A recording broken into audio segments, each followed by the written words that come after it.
Hi, thank you for joining me today. I want us to learn about carbon offsets.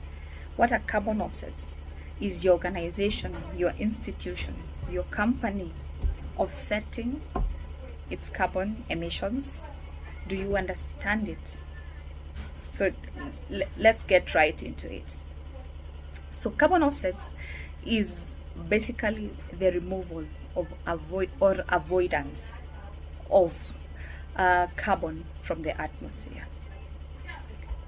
In simple terms, we remove or avoid the carbon from the atmosphere. When we are dealing with carbon offsets, there are two types of carbon offsetting. We can either do it naturally using the natural available carbon sinks, or technologically. When we talk of the natural carbon sinks, we are talking of soil. Did you know that soil is a good carbon sink? Yes. Did you know that the ocean water? That is why we organizations are investing too much in mangrove restoration, so that we can be able to restore our marine environment. Forests. There are so many projects that are on forest restoration, because forest is another carbon sink.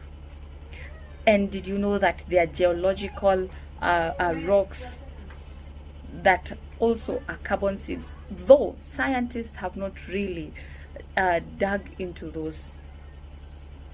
So those are naturally carbon sinks, right?